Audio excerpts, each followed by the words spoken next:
NRHMची आपण अजून एक जाहिरात बघणार आहोत, जी की सांगली मिरज कुपवाडा शहर महानगरपालिकेसाठी असणार आहे.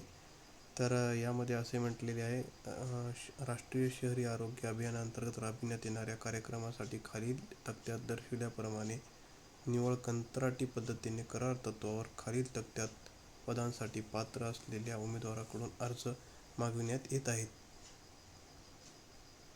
बघू शकता, यामध्ये पूर्णवेळ वैद्यकीय अधिकारी NUHMसाठी शैक्षणिक अर्हता MBBS आणि प्रतिमा मानधन 60,000 रुपये आणि जातीचा प्रवर्ग म्हणजे रिक्त जागांसाठी जातीचा प्रवर्ग हा आपण बघू शकता तो पुढील प्रमाणे: विजा 1 जागा, भजक 1 जागा, त्याचप्रमाणे इमाव 1 जागा, EWS 1 जागा. तसेच पुढील पदनाम आपण बघू शकता आणि शेवटच्या रकान्यात त्यासाठी रिक्त जागेचा जातीचा प्रवर्ग दर्शविलेला आहे. पूर्णवेळ अधिकारीसाठी एकूण 32 जागा आहेत. यामध्ये कप्पीकृत आरक्षण याप्रमाणे असेल आणि अर्धवेळ वैद्यकीय अधिकारीसाठी 2 जागा, भूलतज्ञासाठी 2 जागा, फिजिशियनसाठी 1 जागा. नंतर याप्रमाणे पुढील पदांसाठी तुम्ही जागा बघू शकता. तर यामध्ये स्टाफ नर्स या पदाकरिता एकूण 1 जागा आहे, जी की प्राथमिक आरोग्य केंद्र UPSC साठी आरक्षित आहे. ही जागा इतर मागासवर्गीयासाठी आहे. त्यानंतर स्टाफ नर्स UHWC करिता एकूण 34 जागा आहेत आणि त्या आरोग्यवर्धिनी केंद्र UHWC साठी आहेत.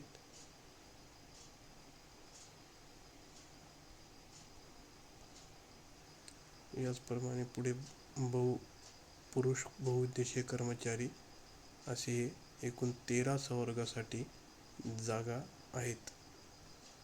याचा दिनांक हा मुदत आहे 2/1/2024 पासून ते 16/1/2024 रोजीपर्यंत 10 वाजेपासून 5 वाजेपर्यंत सुट्टीचे दिवस वगळून स्वीकारण्यात येतील. तसेच दिनांक 16/1/2024 नंतर उमेदवाराच्या अर्जाची भरती प्रक्रियेसाठी विचार केला जाणार नाही. ईमेलद्वारे प्राप्त अर्जाचा विचार केला जाणार नाही.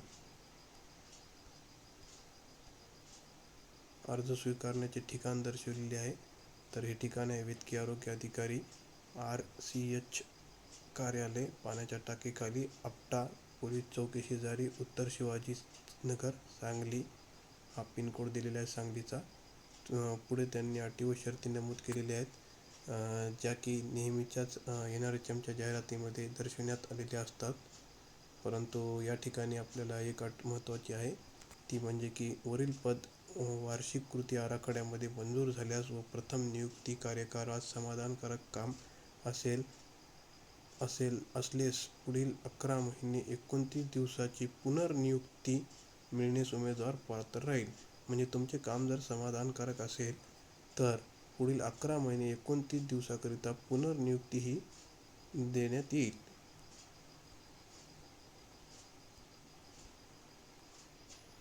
आता आपण पुढे नियम व अटी बघूत, ज्या की महत्त्वाच्या आहेत.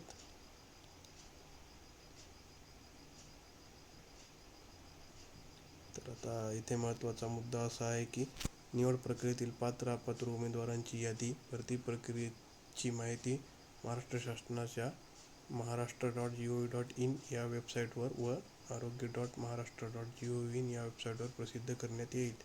याबाबत कुठल्याही प्रकारचा स्वतंत्र पत्रव्यवहार उमेदवारासोबत केला जाणार नाही. आता अजून एक मुद्दा आहे, राष्ट्रीय आरोग्य अभियान अंतर्गत काम केलेल्या अथवा करीत असलेल्या उमेदवारांना 5 वर्ष वयोमर्यादा शिथिलक्षम राहील.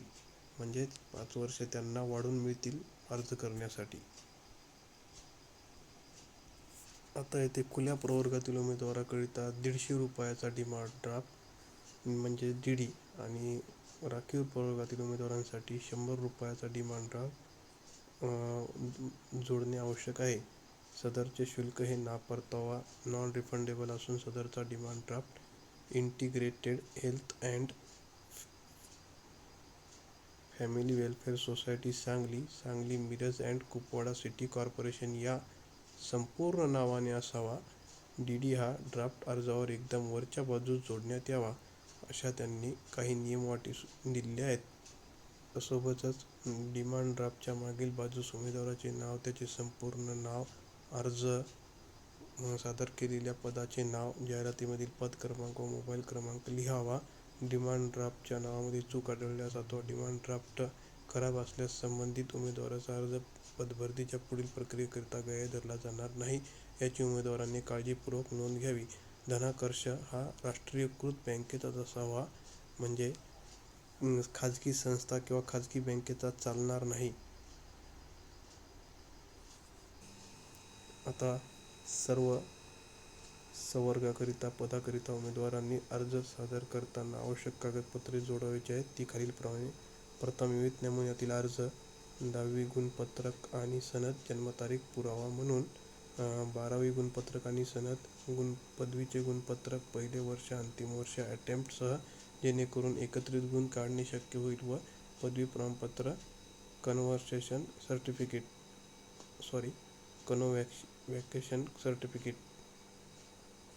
त्याचप्रमाणे पुढील ज्या त्या शैक्षणिक आर्थिक तांत्रिक पदाकरिता संबंधित परिषदेकडील नोंदणी लागू आहे, त्या त्या शैक्षणिक अर्हतेचे वैध असलेली परिषदेकडील तत्सम कौन्सिलचे नोंदणी प्रमाणपत्र बंधनकारक राहील, अन्यथा अपात्र ठरवण्यात येईल. पासपोर्ट आकाराचे 2 फोटो, लहान कुटुंब प्रमाणपत्र, राखीव संवर्गातील उमेदवारांनी जात प्रमाणपत्र, अनुभव असल्यास प्रमाणित केलेले अनुभव प्रमाणपत्रे, शासकीय अनुभव असल्यास अनुभव दाखला, वय, राष्ट्रीयत्व आणि अधिवास म्हणजेच रहिवासी प्रमाणपत्र, वयाचा पुरावा म्हणून शाळा सोडल्याचा दाखला, जन्माचा दाखला म्हणजेच TC, आणि नावात बदल असल्यास राजपत्र, विवाह नोंदणी आणि नोटराइज्ड ॲफिडेव्हिट जोडणे बंधनकारक राहील, व इतर आवश्यक असलेली सर्व कागदपत्रे अर्जासोबत झेरॉक्स प्रतीत साक्षांकित करून किंवा स्वसाक्षांकित करून अर्जासोबत जोडावीत. अर्ज सादर केल्याची पौच घेण्याकरिता अर्जाची वरील पृष्ठभागाची झेरॉक्स घेऊन येणे. आता येथे त्यांनी एक महत्त्वाचा मुद्दा दिलेला आहे. शासन मार्गदर्शक सूचनेनुसार MBBS पदवीधारक उमेदवार उपलब्ध न झाल्यास नागरी आरोग्यवर्धिनी केंद्राकरिता वैद्यकीय अधिकारी म्हणून MBBS पदवीधारक उमेदवार उपलब्ध होईपर्यंत अथवा 6 ते 11 महिन्याकरिता BAMS पदवीधारक उमेदवारास वैद्यकीय अधिकारी म्हणून तात्पुरत्या स्वरूपात नियुक्ती देण्यात येईल. म्हणजे जर MBBS उमेदवार न मिळाल्यास BAMS पदवीधारकास उमेदवारी किंवा नियुक्ती देण्यात येईल. शासनाच्या मार्गदर्शक सूचनेनुसार BAMS पदवीधारक वैद्यकीय अधिकारी पदाकरिता केंद्र शासनाच्या CPHC च्या मार्गदर्शक सूचनेनुसार ₹25,000 अधिक ₹15,000 याप्रमाणे प्रति महिना महत्तम ₹40,000 मानधन मार्गदर्शक सूचनानुसार अदा करण्यात येईल. हा MBBS पदाकरिता म्हणजेच मेडिकल ऑफिसर पदाकरिता जे अर्ज करणार आहेत त्यांच्यासाठी हा महत्त्वाचा आहे. नियमावली बघू शकता.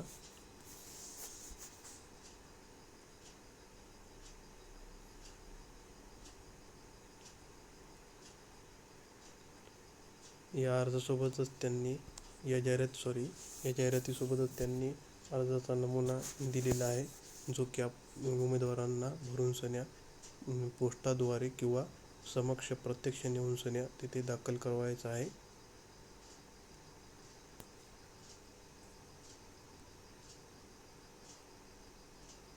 तसेच यासोबत त्यांनी लहान कुटुंबाचे प्रतिज्ञापत्र म्हणजेच नमुना अ देखील दिलेला आहे, तो जो की उमेदवारांनी भरून यासोबत जोडवायचा आहे.